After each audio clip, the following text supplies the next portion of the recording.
Michigan Magazine is kept on the road by our many Michigan friends. Cops and Donuts Bakery, downtown Clare, a winning combination. Cops and Donuts. Your northern experience is never complete without a stop at the historic Ma Dieter's of Luzerne. Enjoy the ambiance inside or outside on the huge patio area. Order from the complete menu with entrees served hot, fresh, and good. Come experience Ma Dieter's in the heart of God's country, Luzerne, Michigan. Clemix Sales and Service on Mapes Road, west of Mile, your complete recreational vehicle sales and service connection. Visit their beautiful showroom of new and pre-owned ATVs, lawnmowers, power equipment, snowmobiles, utility vehicles, and more. Clemix Sales and Service is also the home of the American-made Victory motorcycle line on display at Clemix on Mapes Road, Mile. On this week's Michigan Magazine, we visit two modern-day blacksmiths, John and Eric Hess of Northern Forge in Charlevoix.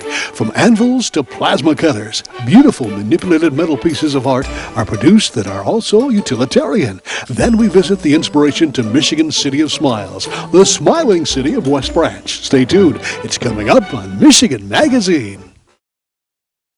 Cops and Donuts Bakery, downtown Clare, what began as a crazy idea among 9 police officers to purchase the historic Clare City Bakery quickly became an international phenomenon, carrying on a Michigan tradition with delicious donuts, pies, pastries, breads, original coffee, and more, plus a full menu at the new adjacent Traffic Stop Diner. Downtown Clare, a winning combination. Cops and Donuts. Hale Hardware, your do-it center in Hale, Michigan. Much more than a regular hardware store, providing everything you need for whatever your project is, along with a knowledgeable sales staff to get her done. Serving Northern Michigan since 1946. Hale Hardware, south of M65 at Ainsley in Hale. The time-honored tradition and art of blacksmithing continues to this day in Michigan. The hand-forging of heated metals into wonderful utilitarian as well as art pieces is gaining growing numbers of followers, from hobbyists to true artists, as well as those who simply appreciate the work of a true craftsman. As you've seen on past editions of Michigan Magazine, there are still many who are considered purists in the art, using only what our founding fathers used at their disposal: fire, coal, hammers, and anvils. But there are some who may be considered modern-day blacksmiths, using the latest in technology to create their art, still relying on some of the old world ways, but always open to new and improved methods to get the job done faster, to fill a growing niche market of specialized products.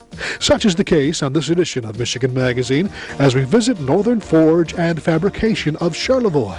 This is the business and studio of a modern-day blacksmithing father and son team, John and Eric Hess. Oh, John Hess, it's a pleasure meeting you this morning. Good morning. How are you this morning? Really good. We're in Charlevoix, of course, and we're at Northern Forge and Fabricating with John Hess. He is a modern-day blacksmith, we like to refer to. That's correct. I mean, you must have started out as a blacksmith in the old hand and anvil type thing. Is that what got you interested, basically? That got me interested, yes. But now you've got something that is kind of huge in scale as far as blacksmithing is concerned. I mean, you do all the way to wrought iron gates and to the more personal things, don't you? Okay. We've done all the way from 7-foot chandeliers to 1,000 feet of fencing that was custom, but most of our work is custom with a few repetitive items.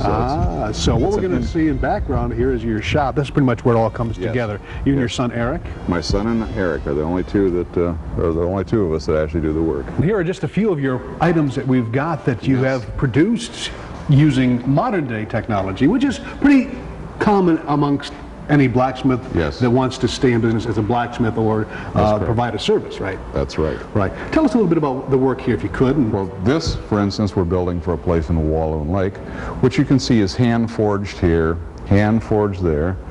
But when we cut it out here, we used what's called a handheld plasma cutter, which is a modern version of the chisel, if you will. This chandelier, for instance, everything here is hand cut. We design each one of the limbs, we hand cut it, and then we do something that's unusual, which most people don't do, is we add the third dimension to the tree. So you don't get a silhouette of a tree, you actually get a tree in full 3 dimensions. And we bring it around this way. We show different animals. Typically I like to use Michigan animals, and when we work with the customer, we like to use their particular animals that they want on the tree or on the chandelier itself, and also the trees that they like to use. So everything that's on here is for a particular customer, and that's what they want, which makes it theirs. They actually own it and they feel a part of it. The customer himself or herself is a direct integral part of any of the design work that we do, from initiation to fruition of the project. So you're using pretty much old world technology and new world technology. You said hand forge. You actually do hand Yes, forging? I'll show you that. We have a gas-fired forge versus a coal-fired forge. Coal-fired forges we use when we go out to demonstrations. I use them as well. But in a shop, you want to use a gas-fired forge. It gives you better heat, more constant heat, and we can keep our production schedule up, and we're not gassed out. Several good things happen there. Right. But you also mentioned plasma cutter. What is a plasma cutter? Plasma cutter is something that came out recently. It's a halfway between a torch, acetylene torch, and a laser cutter.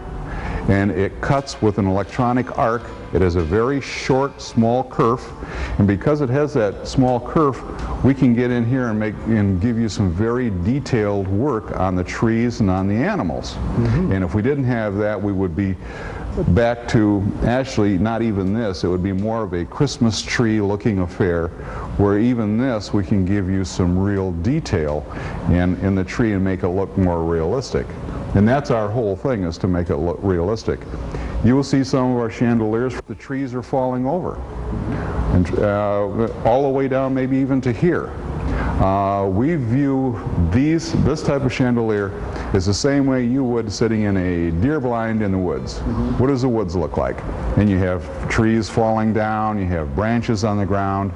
We have very few idyllic woods except in parks. And so we try and design everything we do around an environment that's typical to the animal. Before we go any further, John, with some of your work here, I wanted to find out exactly a little of your background, how you got into the world of blacksmithing, and how you developed to the point where you're supplying a really unique niche here in the Charlevoix area. How did it start? Well, I started out by being laid off by a company back about 10 years ago, when the economy wasn't doing very well.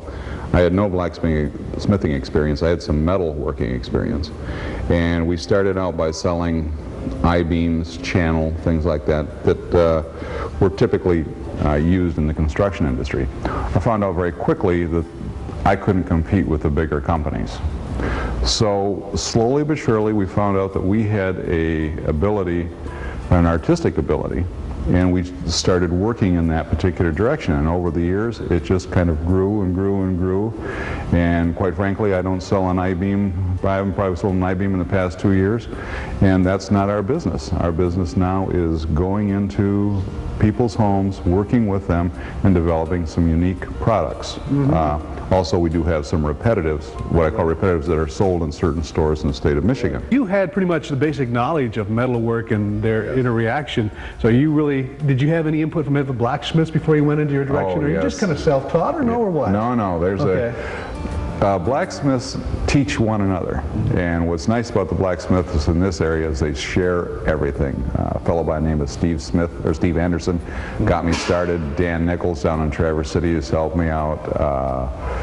Several of the smiths in the area have really helped an awful lot. They're an amazing group of people. They share everything, which is really interesting as compared to other professions or trades, which everybody has a trade secret. You're right. It's not that way. I mean, it's an intricate... Pat Hayes, who you filmed before, will tell me anything that I need to know.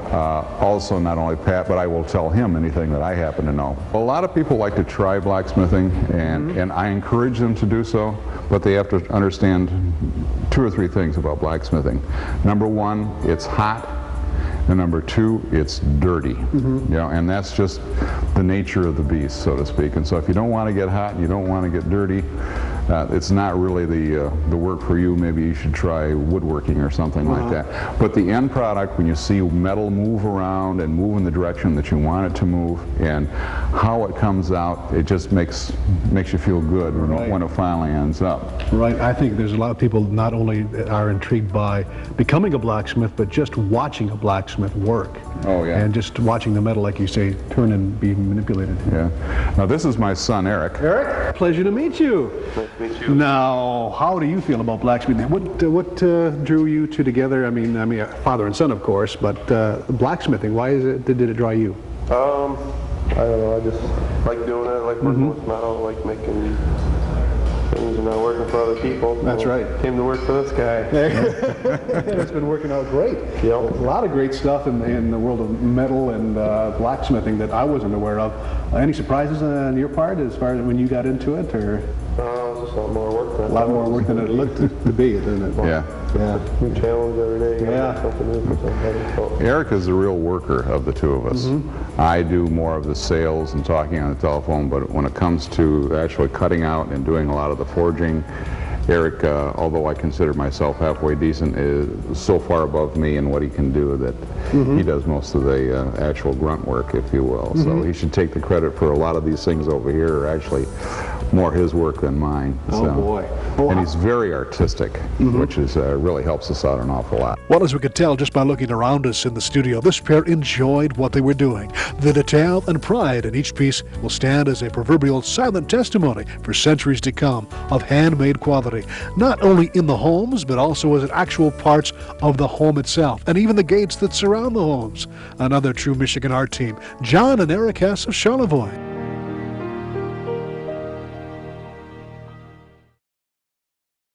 Michigan Magazine is being brought to you in part by Hingeman Acres Canoe Livery and Resort on M33 just north of Mayo, catering to the outdoor enthusiasts. Cabins, canoes, kayaks, rafts, and more. Daytime or overnight trips along the world-famous Asaba River. A family getaway for over 75 years. Something special's cooking, hot and delicious. Indulge yourself at Morning at Maggie's in Bay City. Omelets, frittatas, hotcakes, and more. Make every day special with a stop at Morning at Maggie's for breakfast or lunch on Saginaw in Bay City. The Michigan-made rebounding mailbox pole. Never again worry about the winter snowplow taking out your mailbox. With this ingenious rebounding pole, your mailbox takes a hit and keeps coming back year after year. Call now or visit their website, toughmailboxes.com. When traveling Michigan along Interstate 75, right around the West Branch exit 212, take a glance to the east, and no doubt a smile will greet you. It's the Smiley Water Tower, bright yellow with its distinctive black eyes and smile. The tower stands tall and proud in West Branch's first industrial park. The tower, known affectionately as Smiley, resulted in West Branch being given the nickname the City with a Smile. Smiley has struggled to survive in this northern Michigan community and has done so with huge community support, spearheaded by Mr. Smiley himself, the late Ralph Steinhauser. Ralph, affectionately known as Mr. Smiley, conceived of the idea to paint the then brand new water tower with a huge smiley face while he was the city clerk of West Branch many years ago. The idea gained support with little opposition and grew to enormous dimensions. Smiley has now become somewhat of a celebrity, not only spawning an annual Smiley Day celebration, but attention from around the world. Smiley's father, Ralph Steinhauser, Mr. Smiley, recently passed away, but managed to leave behind him a legacy of happiness and a trail of smiles. On this edition of Michigan Magazine, we visit with Ralph's son, Steve Steinhauser, who sat with us one summer's day at his home near West Branch to reminisce about his father's idea and his life devoted to making people smile and maintain the positive image of Smiley the Water Tower. My dad was city clerk of West Branch, and he was born and raised in West Branch, and West Branch was his life. You know, he had a little stint in the service for a while. During World War II, he was over in the Philippines. You know, and that smile is indicative from the day he was born till the day he died. He always had a smile on his face. That's probably where he probably inherited the name Smiley, not because of the smiley face so much, but I mean, that was his attitude. I don't know, Dad was probably one of a kind as far as I can imagine. I obviously grew up with him. He was a giving man, a little bullheaded sometimes, but that paid off. Like I've said, is that when he put his mind to something and he thought it was worthwhile, he gave it 110%, and he followed through until it was done. You know, he never wavered. He was not afraid of adversities. In fact, I think probably that again goes back to the German in him, that he liked adversities because that just motivated him that much more to accomplish what he felt was the right thing to do. And like I say, a lot of his projects were not 100% supported, and he had to go out and dig up the support. More example is that the Smiley Tower. Lifetime resident of West Branch, city clerk, Yep. promoter extraordinaire of the area. Very much so. No matter what, as we were talking, I don't think I heard, as I began my earlier days in radio, there was in the early 70s when I first met your father, there was never really anything coming out of his mouth derogatory to anyone. He had his understandings, but he never talked bad of anyone. No. Always the optimistic person, seeing the good in everybody, and which it makes it most unique that he had in his mind a revelation of smiles. Yes. And that's where it became this city of smiles, or the city with a smile, West Branch. And he had a little bit of difficulty getting the people to understand that the water tower, which was a common denominator for the entire city, that he saw something there that nobody else saw. Exactly. Yeah, the Pepsi, when Pepsi moved to town here back in the 70s, they wanted to use that tower as, and they volunteered to paint it for free if they could put the Pepsi logo on there. And of course, Dad thought, not in his lifetime. Yeah. You know, that was too commercialized. Right. It did not reflect the attitude of the community, and he did not want it. And he set out on a sole mission to make sure that something was put on that tower that would reflect the community. And he did not have the full financial support of the city council behind him because it was taxpayers' dollars. So he went out door to door and he solicited enough funds to have that painted. In fact, I think if I remember correctly, the city kicked in maybe a little bit, but it was out of the water fund. It was not the taxpayers, it was out of the user water funds. So it was designated for the maintenance of the tower, exactly, perhaps. Yeah. Painting of the tower, Yeah. the normal maintenance of the tower. So it was a user fund rather than a tax general fund. So. Well, so what you're telling me is that what you see on that tower nowadays is coming from the soul and the spirit of the people who enjoy seeing what they see on the water tower. That's exactly right. Yeah. Good thing too about it, it doesn't just come from West Branch. A lot of people throughout the state. Look at this map. This is the map that your father put together, right? Yeah. Okay. Yeah, you can say it's not just the West Branch. I mean, it's, of course, that's the center of the shining light is West Branch. West Branch. But as you can see, it's as far south down here in the Detroit area, metropolitan area. And the reason this is, I think, is that a lot of the individuals that come from this area travel up through West Branch to wherever they're going to the north. Some have a destination here, but a lot of them go on up to Canada. And that's the perfect stop spot, you know, to take their pit stops or get a bite to eat or whatever. And so Dad, having the foresight to see that, he hit up a lot of people up there on the, quote, the hill, to stop in and donate, and they did.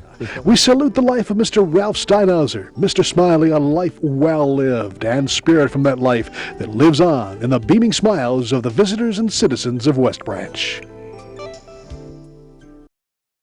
Experience the beauty, artistry, and taste of Northern Michigan. Come to Amish Country Natural Products on Mount Tom Road, north of Mile, just off M33. From arts and crafts to fresh foods and vegetables, all natural, all local, all good. Stop by and get acquainted with Amish Country Natural Products, 1454 North Mount Tom Road, Mile. Vacation. Don't make the planning of it more than what you're trying to get away from. At northernmichigancabinrentals.com, you can choose from over 2,500 cabins, cottages, lodges, resorts, lakefront vacation home rentals, and more. Whatever experience you're looking for, from rustic to luxury and everything in between. No more rustling with telephone books. No more endless internet searches. Just one site with over 2,500 Northern Michigan destinations. northernmichigancabinrentals.com.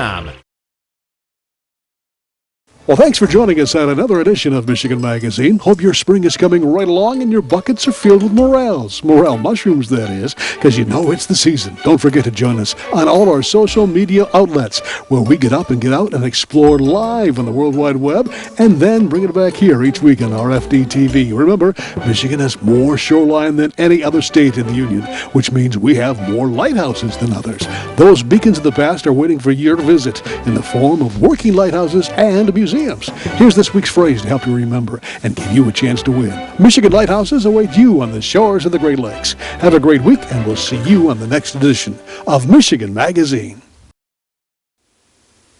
We'd like to thank all those that help keep Michigan Magazine on the road. Cops and Donuts Bakery, downtown Clare, a winning combination. Cops and Donuts. Rose Valley Winery on Beechwood Road in Rose City. See what thousands are raving about, creating a delicious variety of award-winning Michigan wines. Stop by and taste for yourself. The taste of Michigan is yours at Rose Valley Winery. Flu season. Be prepared. Get your immunizations now at Rose City Drug, your one-stop pharmacy, home health care, and medical supply outlet, offering a variety of on-site immunizations. Walk-ins are of course welcome. Call now for more information. Luzerne Express Campground is the premier campground with everything to make your northern adventure complete. Modern and rustic campsites, equestrian campers welcome, a huge market with bakery and deli, nearby RV, hiking, and horse trails, along with a complete canoe, raft, and kayak rental. Visit us online, then call for more information and reserve your spot today.